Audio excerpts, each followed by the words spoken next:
Hello guys, welcome back to my YouTube channel T-Spot. In this video, I think I just watched the best episode of Outlander Season 7. If I'm completely honest with you, this might be the best episode of Outlander I have watched in years. Every single dialogue in this episode was meaningful. Be it Jamie recounting Abraham's bargain with the Lord or Claire and Benedict Arnold talking about knowing one's limits. I have so many favorite moments, and I would love to mention every single one of them. But let me do an episode analysis first. Then you tell me your favorite moments. I think it's because I recently binge-watched Hannibal that I get cannibalism vibes everywhere. When I saw this woman and her son trying to rob Jamie and saying they had a family to feed, I genuinely thought they wanted to eat Jamie because of food scarcity. It could have been just a basic act of war looting, but a girl can theorize. What I liked the most about Claire and Jamie's scenes was Claire's honest reaction after seeing Jamie wounded. She's been following him for years in his endeavors, trying to support him no matter what. It does seem like has a hero complex, like Claire says, and it must be exhausting to constantly fear your husband might die at any point.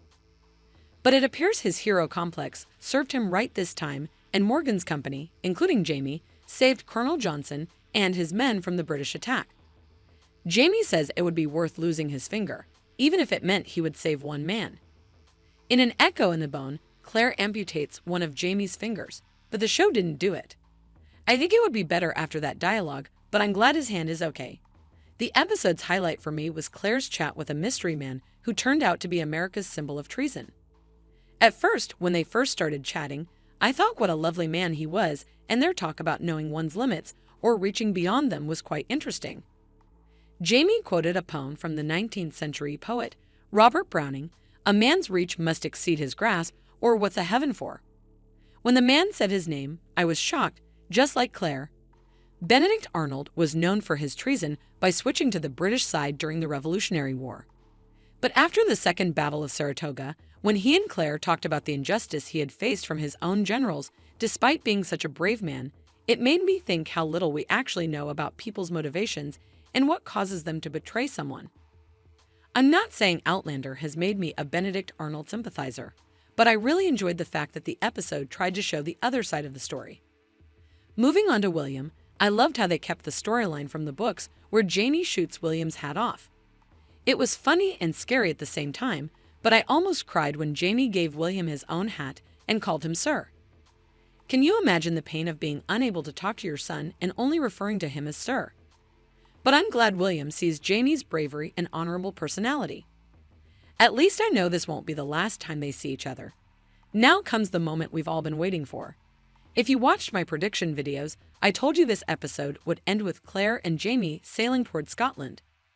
I didn't expect to be right on point.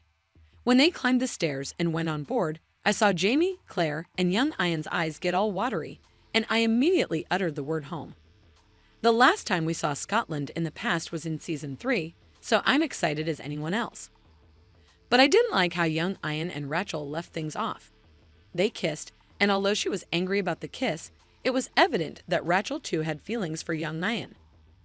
It appears our boy is still hung up about Archbug's threat, and the end of the episode proved young Ian was right to be scared.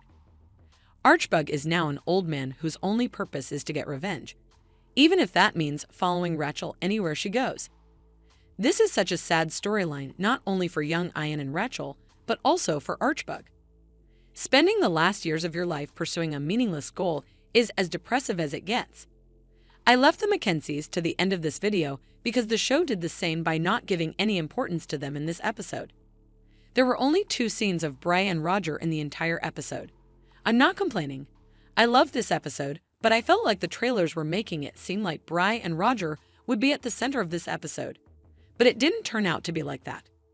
One scene was Roger telling Bry about the bad news, and the other was Roger and Buck traveling through the stones. I at least wanted to see them on the other side, or maybe Rob Cameron with Jem. Perhaps this was the only underwhelming part of the entire episode. That's really all I have to say about Episode 8. I will be doing another video about my theories for the second part of Season 7, but we still have a lot of time until 2024. Now tell me, did you like this episode? Let us know what you think in the comments below. And don't forget to like, subscribe, and share the video. Thank you for watching. See you soon.